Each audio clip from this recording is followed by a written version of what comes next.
ಹಸು ಹೀಗೆ ಬದುಕಬೇಕು ಅಂತ ಗೊತ್ತಿದೆ, ಆ ಕುದುರೆ ಹೀಗೆ ಇರಬೇಕು ಅಂತ ಗೊತ್ತಿದೆ. ಅದು ಕಂಡೀಷನ್ ಹಾಕ್ಬಿಟ್ಟಿದ್ದಾನೆ. It has no choice.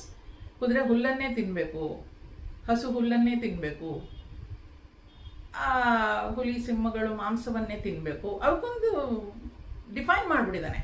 ಹಾಗೆ ನಮಗೂ ಮಾಡಿಬಿಟ್ಟಿದ್ರೆ ಏನು ಮಜಾನೇ ಇರ್ತಿರ್ಲಿಲ್ಲ ಲೈಫಲ್ಲಿ ಅಲ್ವಾ. ಅದಕ್ಕೊಂದು ಬುದ್ಧಿ ಕೊಟ್ಟಿದ್ದಾನೆ, ಎರಡನ್ನೂ ಮುಂದೆ ಇಟ್ಟಿದ್ದಾನೆ. ಈ ರೀತಿಯಾಗಿ ನಡ್ಕೊಂಡ್ರೆ ನೀನು ಹೀಗಿರ್ತೀಯ, ಈ ರೀತಿಯಾಗಿ ನಡ್ಕೊಂಡ್ರೆ ನೀನು ಹೀಗಿರ್ತೀಯ, ಚಾಯ್ಸ್ ಇಸ್ ಯುವರ್ಸ್, ನೀನು ಬುದ್ಧಿ ಉಪಯೋಗಿಸು ಅಂತ ಹೇಳ್ತಾನೆ. ಅದರಿಂದ ಆ ಚೈತನ್ಯ ಶಕ್ತಿ ನಮ್ಮಲ್ಲಿದೆ, ಭಗವಂತ ಬುದ್ಧಿ ಕೊಟ್ಟಿದ್ದಾನೆ, ಆ ಬುದ್ಧಿಯನ್ನು ಉಪಯೋಗಿಸ್ಕೊಂಡು ನಾವು ಬದುಕಬೇಕು. ಅದರಿಂದ ಬಹಳಷ್ಟು ಜನ ಹೇಳೋದುಂಟು, ಆ ಭಗವಂತನೇ ದಾರಿ ತೋರಿಸ್ಬೇಕು, ಭಗವಂತನೇ ಬುದ್ಧಿ ಕೊಡಬೇಕು ಎಲ್ಲ. ಭಗವಂತ ಬುದ್ಧಿ ಕೊಟ್ಟಿಟ್ಟಿದ್ದಾನೆ, ಉಪಯೋಗಿಸ್ಕೊಳ್ಳಿ ಅದನ್ನು ಅಂತ ಹೇಳ್ತಾ ಇದ್ದಾನೆ ಅಲ್ವಾ.